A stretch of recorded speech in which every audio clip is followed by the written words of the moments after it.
এ রাজ্যে যদি বড় শিল্প কারখানা তৈরি হতো, বড় বিনিয়োগ আসতো, তাহলে বেকার ভাতার জন্য নয়, এই লক্ষ লক্ষ বেকার ছেলেমেয়েরা এই দীর্ঘ লাইন দিত চাকরি পাওয়ার জন্য।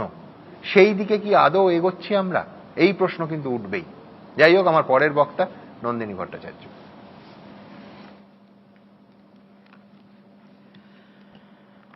নমস্কার, শুভ সন্ধ্যা।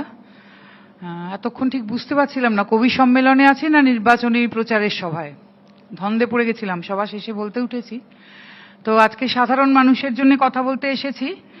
তার একটা বড় সুবিধে আছে জানেন, যেটা কুণালদা, আমি বা শুভময়দা বুঝতে পারছিলাম, কারো তাবেদারি করতে হয় না। ওই আমার নির্বাচনী প্রচার সভা বানাতে হবে না এটাকে, এটা আমাদের একটা সুবিধে। আর যেটা আজকে ট্যাগলাইনের, ওইখান থেকেই যাব প্রথমে। যে আজকে ট্যাগলাইনের যে প্রথম বক্তব্য ছিল যে ফাইল চুরি, তো ফাইল চুরি নিয়ে সমীরদা, পার্থদা প্রথম থেকে বলছিলেন, আবার দেবজিৎদা, শঙ্করদাদের একদম আলাদা বক্তব্য ছিল যে ফাইল চুরি একটা সাবজুডিস ব্যাপার। কিন্তু এই ফাইল চুরিতে আপনার কালকে আরেকটা ডেট আছে, আপনারা অবাক হবেন না যদি হঠাৎ শোনেন যে এরকম কিছু ঘটেনি, সেরকম একটা কোনো ব্যাপার না, খুব একটা হালকা ব্যাপার হয়ে গেল। এখানে আমি একটা কথা বলবো, সমীরদা বলছিলেন না যে কোনো নির্বাচনের আগে আমাদের এখানে সিবিআই, ইডি সবাই হানা দেন, পরপর বলছিলেন 19, 21, 24। তো আমাদের কি হয়েছে বলুন তো, আসলে আমরা সাধারণ জনগণ তো বুঝি কম, মানে আমাদের যেটা দেখি আমরা সেটাতেই আমরা বুঝতে পারি, রাজনৈতিক গভীর খেলাগুলো বুঝে উঠতে পারি না। এখন হঠাৎ মাঝে মাঝে মনে হয়, মাঝে মাঝে দেখবেন একটা সেটিং এর কথা ওঠে, আজকাল মনে হতে শুরু করেছে যে এটা আবার রাজনৈতিক সুবিধে দেবার জন্যই এরকম হয় না তো। যেরকম ধরুন এই নির্বাচনের আগেই একটু পাঠাতে শুরু করলাম সিবিআই আর ইডি, এরা হইচই হইচই, কারণ দেখবেন এর কিন্তু খুব একটা ফলাফল কিছু পাওয়া যায় না। মাঝে মাঝে আবার বিরোধী দলও নিজেদের মধ্যে সন্দিহান হয়ে পড়েন যে কি হলো, কিছু তো হচ্ছে না, মানে এরকম কিছু হচ্ছে না, ওনাদের নেতারাও বলতে শুরু করেন। তো আজকাল আমাদের সাধারণ জনগণের কিন্তু মনে হতে শুরু হয়, তাহলে শাসক আর বিরোধী দলের মধ্যে, মানে কেন্দ্রীয় সরকারের সঙ্গে রাজ্য সরকারের কি সেটিং চলছে, এরকম একটা হচ্ছে, হইচই হচ্ছে, আমরা ভাবছি কিছু একটা হবে, শেষ পর্যন্ত কিছু হয় না। অর্থাৎ তাহলে কি খানিকটা অ্যাডভান্টেজ দেওয়ার জন্য এরকম কিছু হলো? আবার বলছি, আমরা সাধারণ জনগণ, আমাদের মধ্যে কিন্তু এরকম একটা মনে হওয়ার প্রবণতা তৈরি হয়। আমি জানি না আপনারা কি বলবেন, কিন্তু আমাদের কিন্তু এটা মনে হতে আজকাল শুরু হয়েছে। কারণ আমরা যখন দেখুন একটা সিবিআই বা ইডি যখন রেড হয়, আমরা দেখবেন সকাল থেকে খুলে দেখছি, আমাদের কিন্তু মনে হয় যাক এবার তাহলে বোধহয় কিছু রাঘব বোয়াল জালে পড়বেন। আমরা ভাবতে থাকি, ও মা, শেষ পর্যন্ত দেখি কিছুই হয় না। সারাদিন আমরা ওটাই দেখছি, শেষ পর্যন্ত কিছু নেই। দুদিন ধরে রেড হচ্ছে, তারপরে কিছু নেই। তখন এরকম একটা হওয়ার সম্ভাবনা থেকেই যায়, এবং আমরা এটা নিয়েই ভাবতে অভ্যস্ত হয়েছি। এবং আমরা আজকাল জানেন ব্যাপারটা কি রাখালের বাঘ ডাকার মতো হয়ে গেছে জানেন, ওই হওয়ার পরে আমরা শেষ পর্যন্ত জানি আর কিছু হবে না। তাই আজকাল মনে হয় এই সেটিং তত্ত্বটা বোধহয় খানিকটা সত্যি। কারণ এরকম টক শোতে এসে একে অপরের সঙ্গে এরকম গা গরম করা বক্তৃতাও যেমন দেওয়াটা সত্যি, তেমনি ওটাও সত্যি। এবার আসি লজিক্যাল ডিসক্রিপেন্সির কথা, কারণ তার পরেরটায় কথাটাই ওটা ছিল। শঙ্করদা লজিক্যাল ডিসক্রিপেন্সি বলতে যা যা বলছিলেন, আমি কিন্তু অন্য কথা বলবো। অবশ্যই লজিক্যাল ডিসক্রিপেন্সি, উনি যেমন বলছিলেন 389 জনের বাবা একজন, তেমনি আমি কতগুলো উল্টো কথা বলবো। আবার ওদিকে পার্থদা বলছিলেন অমর্ত্য সেনকে কেন ডেকে পাঠানো হয়েছে, মোহাম্মদ শামীকে কেন ডেকে পাঠানো হয়েছে, বা নেতাজি সুভাষচন্দ্র বসুর পরিবারকে কেন ডেকে পাঠানো হয়েছে। নিশ্চয়ই তো, কিন্তু আমি তো বলবো অনেক সাধারণ মানুষ যারা বহু বছর ধরে এদেশের বা এই রাজ্যের বাসিন্দা, যাদের বাবা, দাদু, তার দাদু এখানে রয়েছেন, তারা কি তাহলে মানুষ নন? তাহলে তাদেরকে ডেকে পাঠানো যায়? যাদের আদি বাড়ি, তার সবকিছু এখানে, তাহলে তাদের ক্ষেত্রেও তো এই প্রশ্ন উঠতে পারে, তাদেরকে কেন ডেকে পাঠানো হয়েছে? কাউকে 5 বার ডেকে পাঠানো হওয়ার পরে তার ঠাকুরদার বার্থ সার্টিফিকেট চাওয়া হচ্ছে কেন?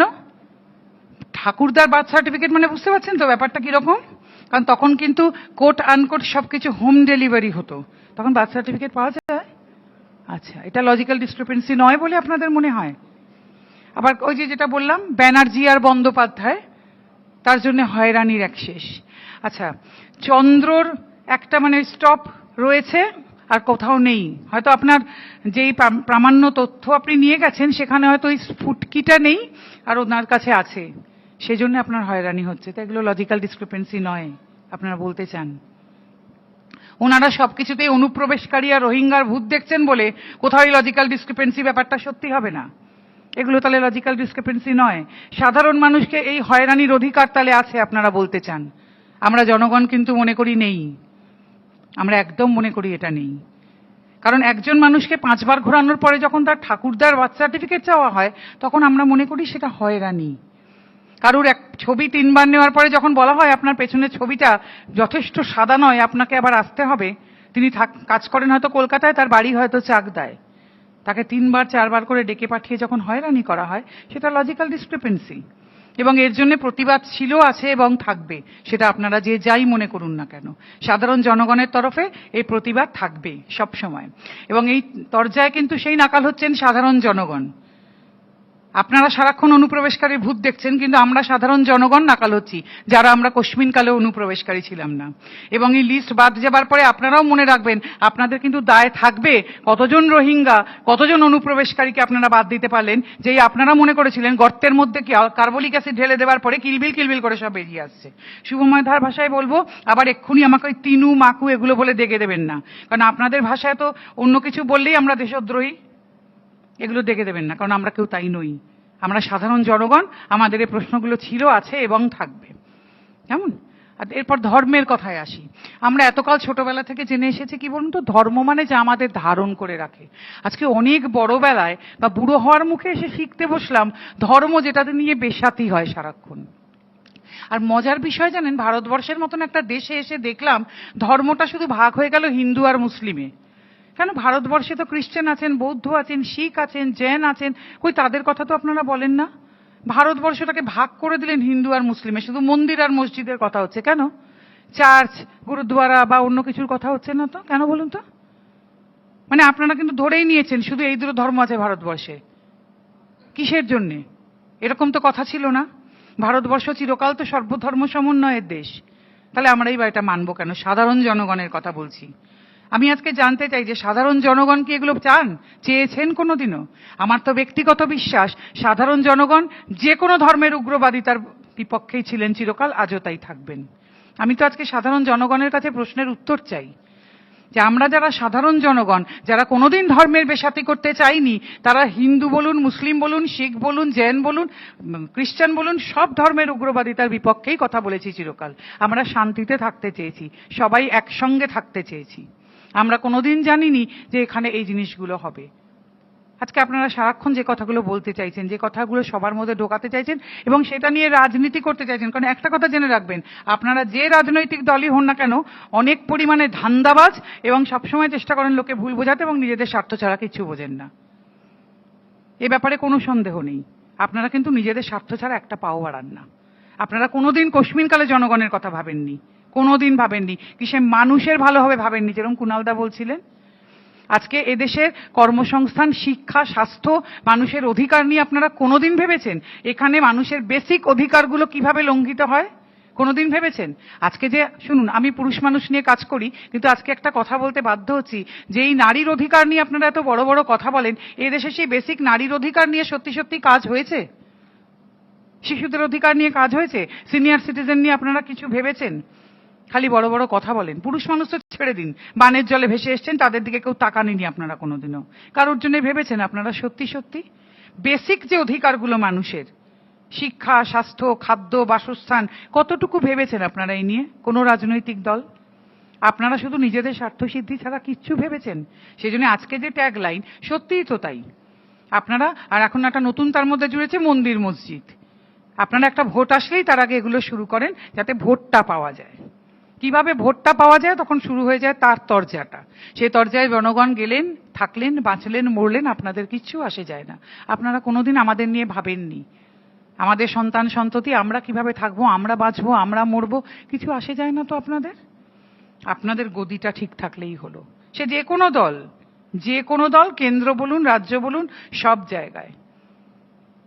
কাজে এগুলো আপনাদের বুঝতে হবে কিন্তু, যে আজকে সাধারণ এবং আমি একটা কথা বলবো, যেটা শুভময়দা বলছিলেন না, যে লাইনে দাঁড়ান, অনেক আগে সনৎ সিংহ গেয়ে গেছেন, লাইন লাগাও, লাইন লাগাও। আজও আমরা সেই লাইন লাগাচ্ছি, কিন্তু আমি শুভময়দার মতন কাকুতি মিনতি করব না। আমি বলবো জনগণকে বুঝতে হবে, আমরা লাইন দেব না। আমরা আমাদের অধিকার বুঝে নেব। আমরা যদি ট্যাক্স দিই, আমাদের পরিশ্রমে যদি এই দেশ চলে, তাহলে আমরা কেন কাকুতি মিনতি করব? আমরা তো তা করব না।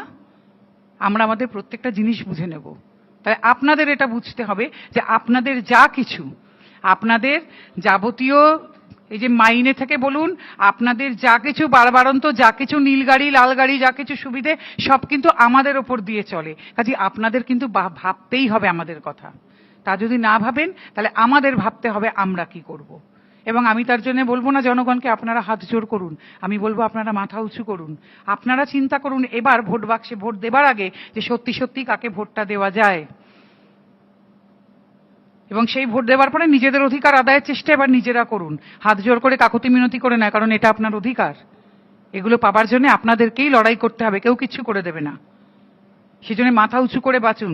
আর আপনাদেরও বলতে চাই, যারা এই রাজনৈতিক দল সারাক্ষণ এই জিনিসগুলো করছেন রাজ্যের ভালোর জন্য, কখনো কোনোদিন আপনারা একসঙ্গে হাত মিলিয়েছেন যে এটা আমাদের রাজ্যের ভালো, এই জন্য আমাদের সব বিরোধ ভুলে একত্রিত হওয়া উচিত? কোনোদিন আজ পর্যন্ত মেলাতে পেরেছেন? আজ পর্যন্ত টিল ডেট, আমি শুধু পশ্চিমবঙ্গের কথা ধরছি, তার ইতিহাসে যে এটাতে আমাদের রাজ্যের ভালো হবে, চলুন আমরা সব দল বিভেদ ভুলে একত্রিত হই, কোনোদিন পেরেছেন আজ পর্যন্ত হতে? কোনোদিন তো আপনারা পারেননি। তার মানে রাজ্যের মানুষের কথা আপনারা কোনোদিন ভাবেননি, নিজেদের স্বার্থ ছাড়া জিয়ে রাখতে চেয়েছেন সবকিছু। তাহলে জনগণকে এটা বলতে চাই যে আপনারা মাথা তুলে দাঁড়ান, আপনাদের অধিকার আপনাদের বুঝে নিতে হবে কড়ায় গণ্ডায়।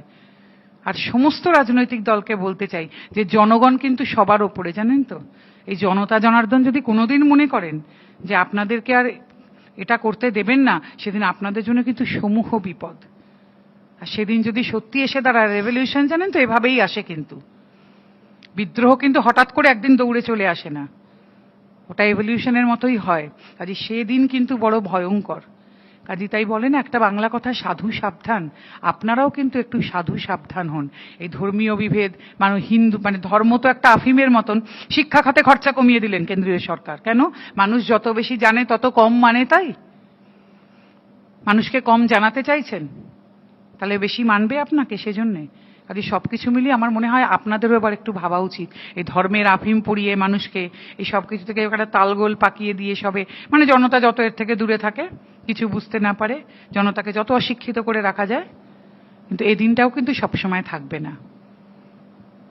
এটা আপনাদের বুঝতে হবে। জনগণকে বেশি দিন বোকা বানিয়ে রাখা যায় না। আপনারা বোধহয় সেই খেলাতেই মেতেছেন। আমার মনে হয় এই খেলাটা খুব বেশি দিন চলবে না। সবাই খুব ভালো আর সুস্থ থাকবেন। কেমন? ধন্যবাদ নন্দিনীদি। আমি বলি